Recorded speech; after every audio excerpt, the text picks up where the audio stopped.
حضرت علی رضی اللہ تعالیٰ عنہ ایک یہودی سے لڑ رہے تھے، تو مجھے مارتے یا میں تجھے مار دوں، چل، دونوں میں لڑائی ہو رہی، دونوں چل، تو تلواریں دونوں نہیں، ہاتھ سے کشتی ہو رہی ہے، لڑتے لڑتے لڑتے لڑتے کبھی علی اوپر کبھی علی نیچے، کبھی یہودی اوپر کبھی علی نیچے، کبھی علی اوپر یہودی نیچے۔ میرے بھائیوں، اس طریقے سے لڑائی ہوتے ہوتے ایک موقع آیا کہ حضرت علی نے یہودی کے سینے پر چڑھ کر اس کا گلا دبا دیا اور پکڑ کے کس کے اور زور سے اس کا گلا دبانے لگے۔ یہودی نے اپنے منہ میں تھوک جمع کیا ایسے کر کے اور تھوک دیا حضرت علی کے منہ پر۔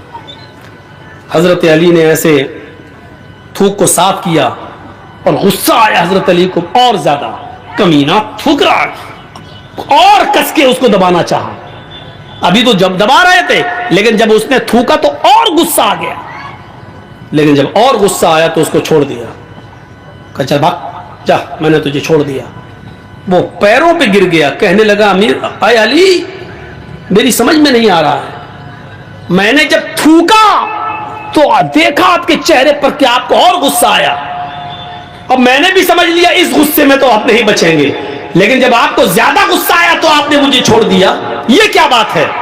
حضرت علی نے کہا جب میں تجھ سے لڑ رہا تھا تو اللہ کے لیے لڑ رہا تھا، میں تجھے مارنا چاہتا تھا اللہ کو خوش کرنے کے لیے، لیکن جب تو نے میرے چہرے پر تھوکا اور میرے چہرے پر تھوک پڑا تو مجھے اور غصہ آیا، تو یہ غصہ اللہ کے لیے نہیں تھا، یہ میرا ذاتی غصہ تھا، تو میرے اوپر تھوکا، تھوک رہا، تو یہ میرا ذاتی غصہ تھا۔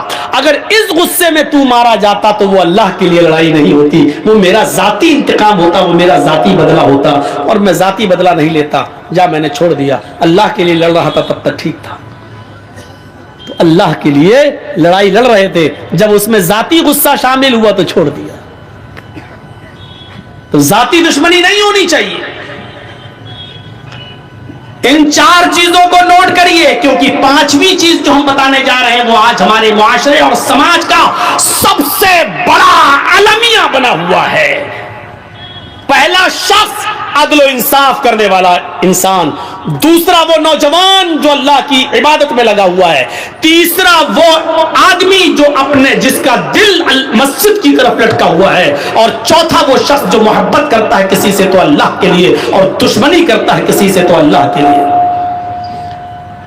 اور پانچواں نوجوانوں معاشرے میں سب سے بڑی برائی یہی وَرَجُلٌ دَعَتْهُ امْرَأَةٌ ذَاتَ مَنْصَبٍ وَجَمَالٍ فَقَالَ إِنِّي أَخَافُ اللَّهَ، ایسا آدمی جس کو کسی خوبصورت حسین و جمیل عورت نے برائی کے لیے بلایا، ذات منصب، شریف گھر کی، و جمال، اور خوبصورت، بدچلن عورتوں کے بارے میں بات نہیں ہو رہی ہے، بازارو عورتیں، پیشہ ور عورتیں، جسم فروش عورتیں، ان کے بارے میں بات نہیں ہو رہی، آپ کے علاقے کی، آپ کے گاؤں کی کوئی شریف گھر کی عورت، ذات منصب، حسب و نسب والی بہترین شریف گھرانے کی لڑکی، و جمال، اور خوبصورت عورت، اگر وہ آپ کو بلاتی ہے کہ آؤ چلو ہمارے ساتھ یہ کام کر لو، ذات منصب، پیسے والی، دولت والی، یعنی وہ آپ کو پیسہ بھی دے رہی ہے، وہ آپ کو موقع بھی دے رہی ہے، وہ آپ کو تنہائی میں بھی لے جا رہی ہے، اس کے پاس سارے انتظام ہے، وہ کہہ رہی ہے کہ میرا روم الگ ہے، میں پیسہ بھی دوں گی، میرے ساتھ رہو، میرے ساتھ کھاؤ، میں کھانا بھی دوں گی، اور میرے ساتھ تم غلط کام کرو گے میں تمہیں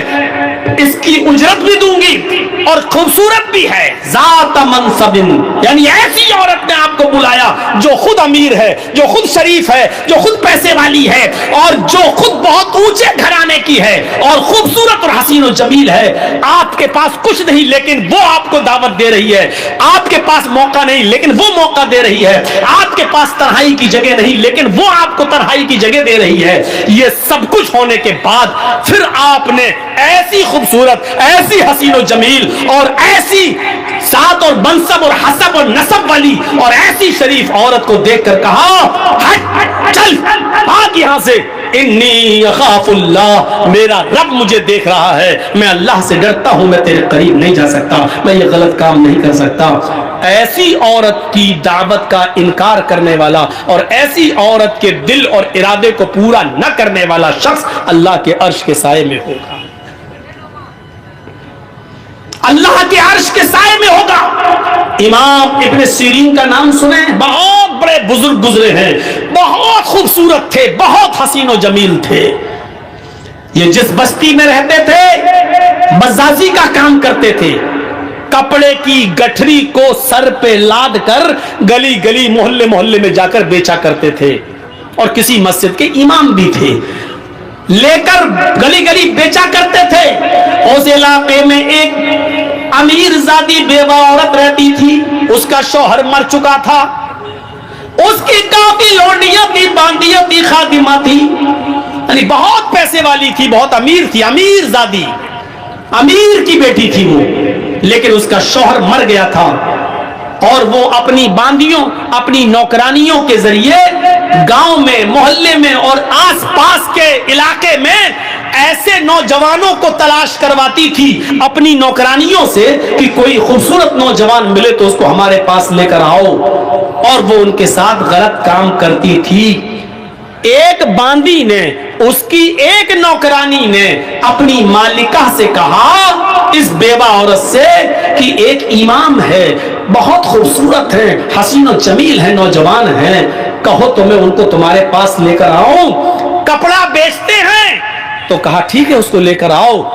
امام ابن سیرین کے پاس یہ باندی گئی، وہ کپڑا لادے ہوئے تھے، ان سے کہنے لگی کہ میری مالکن ہیں، وہ آپ سے کپڑا خریدنا چاہتی ہیں، لیکن وہ بہت پردے والی ہے، باہر نہیں نکلتی ہیں، وہ اپنے گھر پہ تمہیں بلا رہی ہیں اور آپ سے وہاں کپڑا خریدنا چاہتی ہیں۔ امام ابن سیرین رحمت اللہ علیہ اس عورت کے پاس جاتے ہیں، باندی باہر رہ جاتی ہے، اور اس بیوہ عورت نے ان کو اپنے گھر کے اندر بلا لیا، یہ کپڑا دکھانے لگے، دیکھو بہن، دیکھو دیکھو، کپڑا کھول کھول کے ان کو دکھانے لگے، اور اس کو تو کپڑا لینا ہی نہیں تھا۔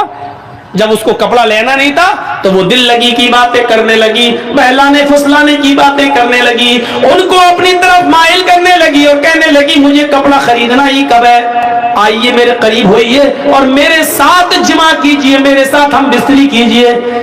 امام ابن سیرین نے سارے کپڑے کی گٹھری باندھی اور اس کو پیک کر کے رکھا، اور پھر ان کو واعظ کرنے لگے، نصیحت کرنے لگے، ان الحمدللہ نحمدہ ونستعینہ ونستغفر، پورا خطبہ دے ڈالا، اور زنا کی مذمت پر قرآن کی آیتیں پڑھ پڑھ کے اس کو بتائیں، اور بہت سی باتیں بتانے کے بعد جہنم کا عذاب، قبر کے عذاب کے بارے میں بتایا، سب کچھ سنایا، لیکن اس بیوہ عورت پر کوئی فرق نہیں پڑا، اس نے کچھ نہیں دیکھا، وہ بار بار کہتی رہی ٹھیک ہے ٹھیک ہے، اللہ غفور رحیم ہے، معاف کرنے والا، تم آؤ پہلے میرے پاس، تم آؤ پہلے میرے قریب۔ جب دیکھا کہ وعظ و نصیحت کا کوئی فرق نہیں پڑا اور یہ عورت مائل ہے، یہ زنا پر آمادہ ہے، تو کہنے لگے کہ اب بچنے کا کوئی راستہ بھی نہیں ہے۔ تو ان کے دماغ میں خیال آیا، آئے نوجوانوں، اللہ والے کیسا کیسا کام کر گئے زنا سے بچنے کے لیے، اور ہم تو یہ تصور بھی نہیں کر سکتے۔ امام ابن سیرین کہتے ہیں اچھا یہ بتاؤ کہ تمہارا بات روم کہاں ہے؟ مجھے بہت سخت لیٹرین لگی ہوئی ہے، مجھے قضائے حاجت کے لیے جانا ہے، میں لیٹرین سے فارغ ہونے کے بعد آتا ہوں، تمہارے پاس بیٹھتا ہوں۔ اچھا ٹھیک ہے، یہ ہے، اس نے بتا دیا۔ جب لیٹرین سے نکلے تو کچن میں گھس گئے، کچن میں جو نالی تھی جس میں بہت زیادہ کچرا جمع ہو جایا کرتا تھا، اس میں کالے رنگ کی سیاہ کیچڑ جمی ہوئی تھی نالی میں۔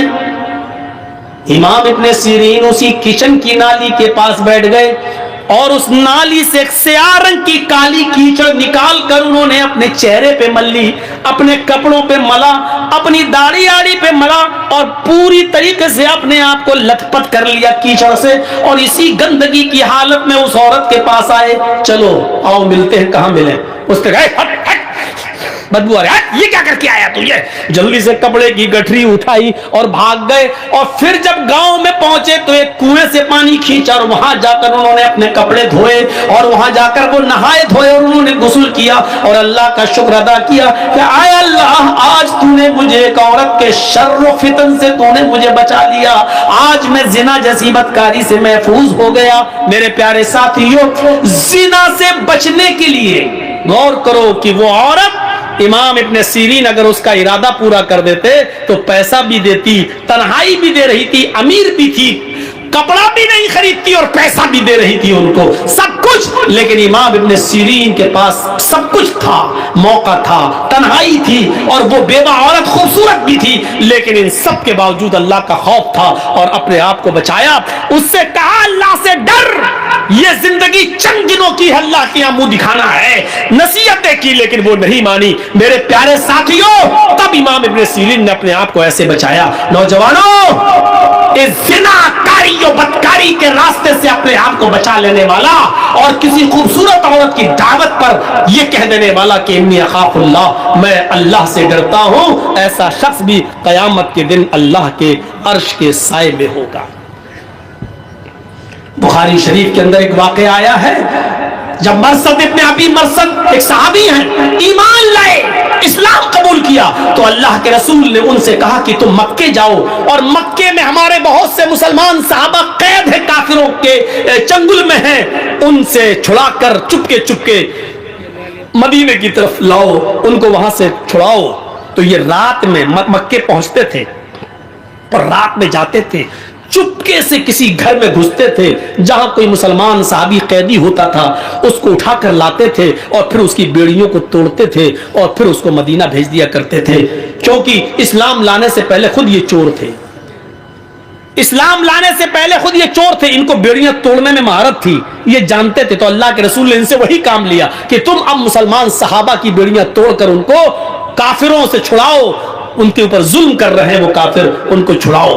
تو ایک دن یہ مکے کے اندر پہنچ گئے اور اسی جگہ چلے گئے جہاں مسلمان صحابہ قید تھے،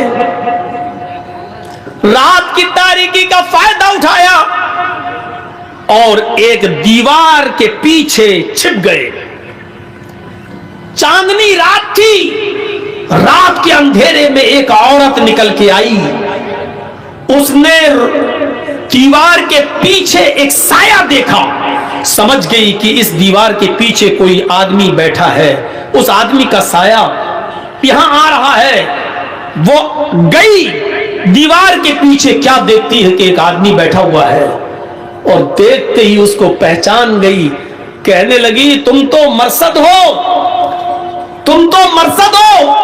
مرثد نے دیکھا، مرثد بھی پہچان گئے، کہنے لگے تم تو عناق ہو، تم تو عناق ہو۔ کہاں زمانے جاہلیت میں جب مرثد اسلام نہیں لائے تھے تو اس عورت کے ساتھ ان کے ناجائز تعلقات تھے، کئی مرتبہ اس عورت کے ساتھ مل چکے تھے، لمبے تلنگے لمبے چوڑے تھے، وہ عناق ان کی دیوانی تھی۔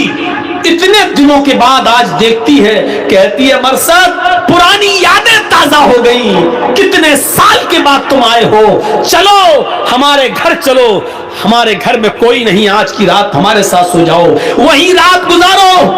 مرثد ابن ابی مرثد کہتے ہیں کہ آیا ناق،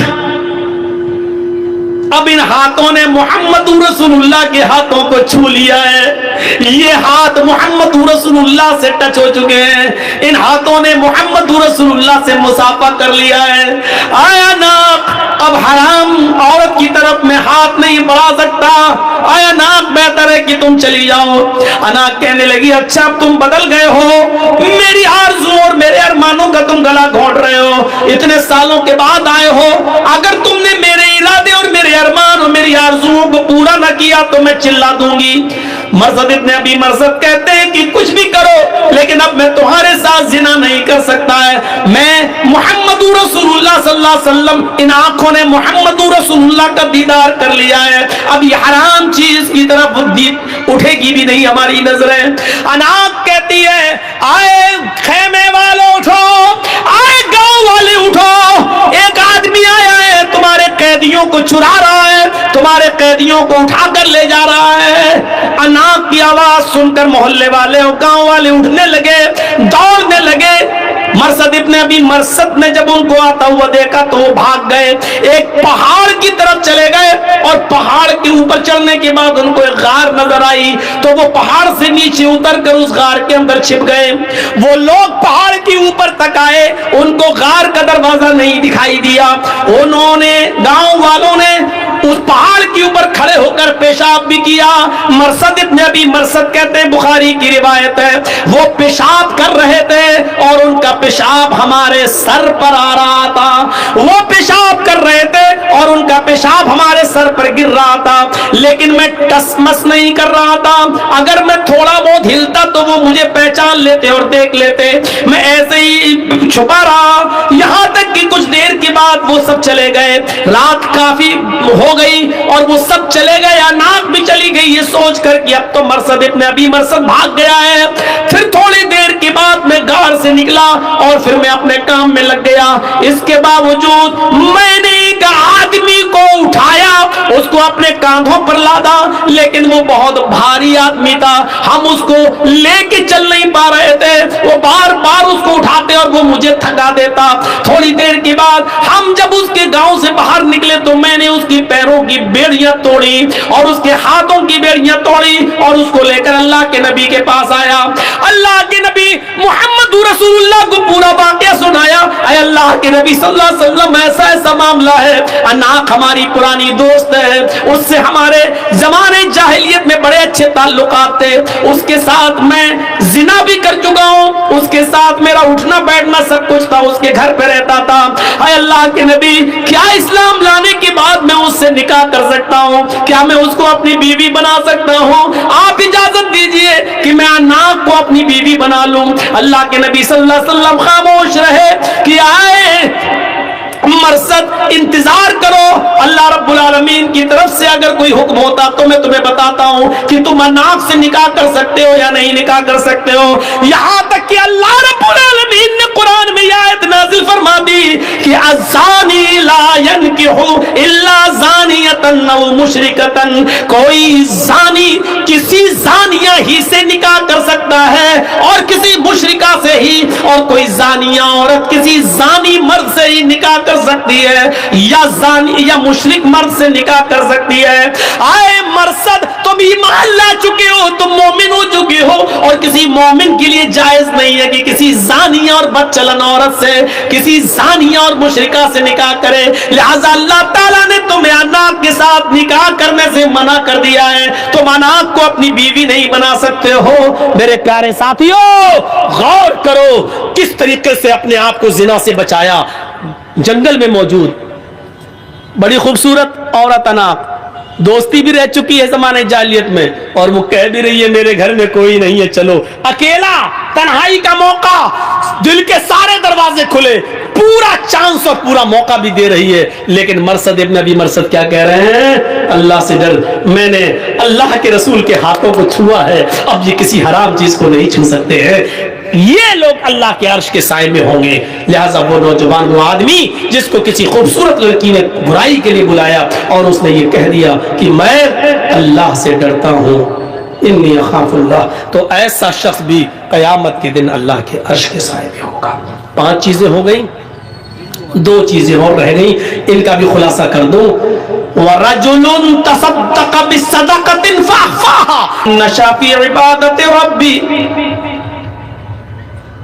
دوسرا، وہ نوجوان جو اپنے رب کی عبادت میں لگا ہوا ہے، وہ نوجوان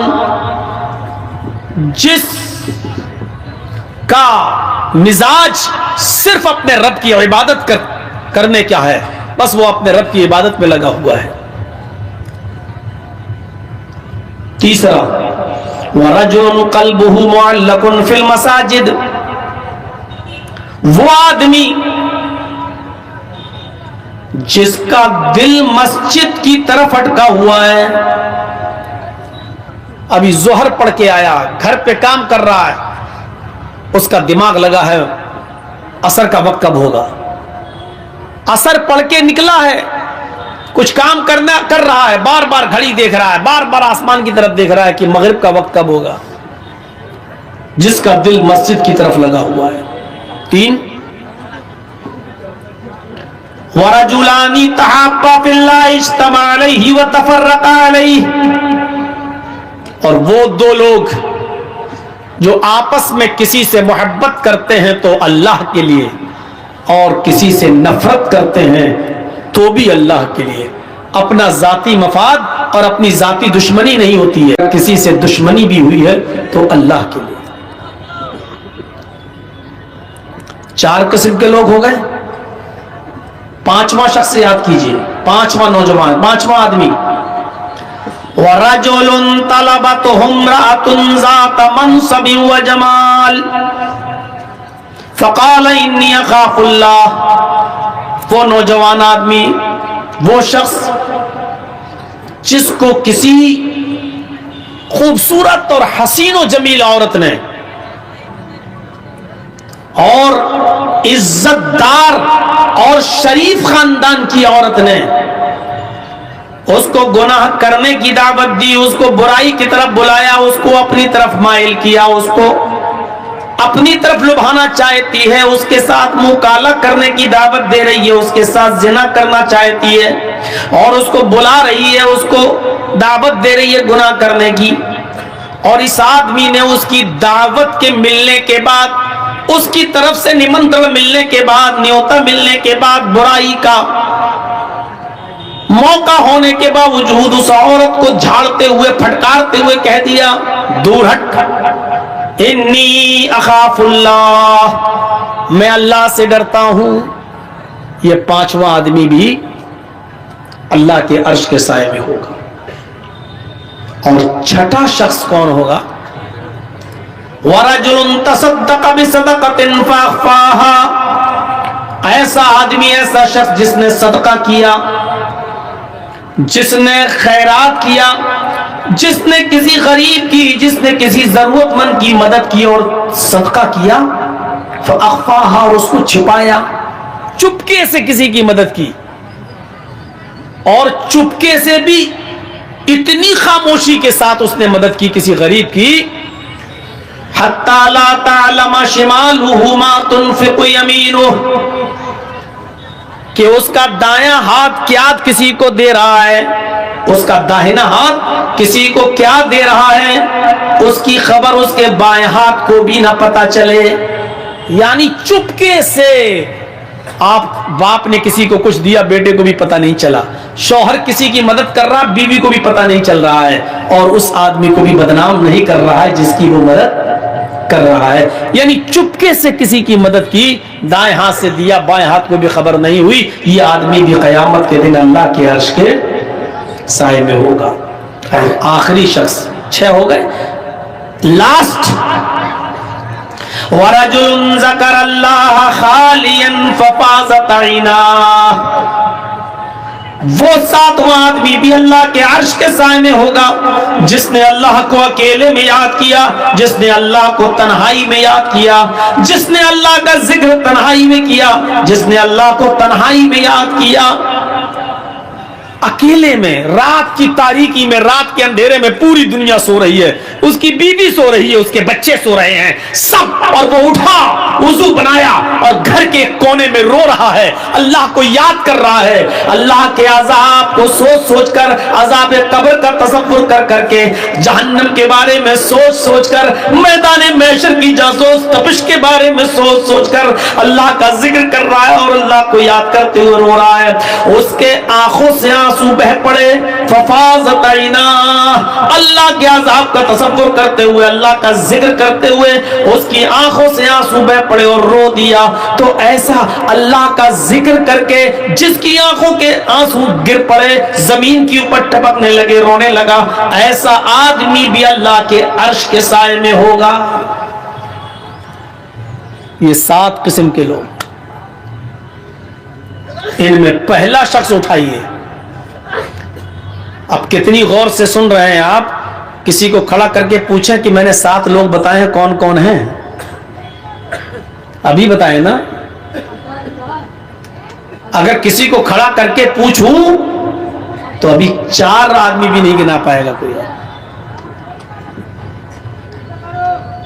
پہلا شخص الامام العادل، عدل و انصاف کرنے والا امیر، حاکم وقت. اور یاد رکھیے سب حاکم ہیں، حاکم صرف وہی نہیں ہے جو حکومت چلا رہا ہے، آپ بھی اپنے گھر کے حاکم ہیں. اللہ تعالیٰ نے مرد کو عورت کا حاکم بنایا ہے. الرجال قوامون علی النساء، مرد عورتوں پر حاکم ہے. باپ اپنی اولاد پر حاکم ہے. بھئی آپ باپ ہیں، 4 بیٹے 2 بیٹیاں 3 بیٹیاں ہیں نا آپ کی، آپ ان کے حاکم ہیں. اب آپ انصاف کرتے ہیں یا نہیں کرتے؟ اپنی بیوی کے ساتھ، اپنے بچوں کے ساتھ؟ معاف کیجئے گا، اگر آپ نے اپنی اولاد کے ساتھ انصاف نہیں کیا تو اللہ کے عرش کا سایہ نہیں ملے گا. بنیاد ہی گر رہی ہے. جنت جہنم بات کی بات ہے، بنیاد ہی میں فیل ہو رہے ہیں. حضرت نعمان ابن بشیر رضی اللہ تعالیٰ عنہ فرماتے ہیں کہ ایک بار مجھے میرے باپ، میرے والد اللہ کے نبی جناب محمد رسول اللہ صلی اللہ علیہ وسلم کی خدمت میں لے گئے. اللہ کے نبی صلی اللہ علیہ وسلم کے پاس لے گئے. کون؟ نعمان ابن بشیر کے باپ. نعمان ابن بشیر فرماتے ہیں کہ مجھے میرے باپ ہاتھ پکڑ کر لے کر گئے اور اللہ کے نبی صلی اللہ علیہ وسلم کی خدمت میں پہنچے اور اللہ کے نبی محمد رسول اللہ صلی اللہ علیہ وسلم سے فرمانے لگے، اے اللہ کے نبی، ھذا ابنی، یہ میرا بیٹا ہے. اے اللہ کے نبی، یہ میرا بیٹا ہے. میرے پاس ایک غلام ہے جو میرا غلام ہے، وہ غلام میں اپنے بیٹے کو گفٹ کر رہا ہوں، وہ غلام میں اپنے بیٹے کو دے رہا ہوں. وہ غلام آج کے بعد میرے بیٹے کا ہوگا. اے اللہ کے نبی صلی اللہ علیہ وسلم، آپ گواہ بن جائیے کہ میں اپنے بیٹے کو غلام دے رہا ہوں. بعد میں اگر کوئی جھگڑا ہو، کوئی اس پر دعویٰ ٹھوکے تو آپ گواہی دے دیجئے گا کہ نہیں، میرے سامنے نعمان ابن بشیر کے باپ نے اپنا غلام اپنے بیٹے کو دیا تھا. نبی اکرم صلی اللہ علیہ وسلم نے نعمان ابن بشیر کے باپ سے پوچھا، کیا تمہارے اور بھی بچے ہیں، اور بھی بیٹے ہیں؟ انہوں نے جواب دیا کہ ہاں، ہماری اور بھی اولادیں ہیں، ہمارے اور بھی بیٹے ہیں. فرمایا، کیا تم ان کو بھی ایک ایک غلام دے رہے ہو؟ کیا تم ان کو بھی ایک ایک غلام دے رہے ہو؟ نعمان ابن بشیر کے باپ نے فرمایا، نہیں، میں صرف اپنے اسی ایک بیٹے کو، ایک غلام ہے وہ میں اس کو ہبہ کر رہا ہوں، وہ میں اس کو دے رہا ہوں. اللہ کے نبی جناب محمد رسول اللہ صلی اللہ علیہ وسلم فرماتے ہیں، پھر اپنے اس بچے سے بھی وہ غلام لے لو. اگر دینا ہے تو سارے بیٹوں کو ایک ایک غلام دو، اور اگر نہیں دینا ہے تو اس بچے سے بھی لے لو. میں بے ایمانی کے سودے پر گواہ نہیں بنتا. مجھے گواہ بنانا ہے تو ایمانداری کے ساتھ گواہ بناؤ. سب کو ایک ایک غلام دو، اور اگر ایک ایک غلام سب کے لیے نہیں ہے تو اپنے بیٹے سے بھی وہ غلام لے لو. نعمان ابن بشیر کو بھی مت دو. یہ عدل ہونا چاہیے باپ کا. کتنے لوگ ہیں آپ باپ ہوں گے، 4 بچوں کے، 5 بچوں کے، 6. غور کریں، زمین اور جائیداد کا بٹوارا غور کریں.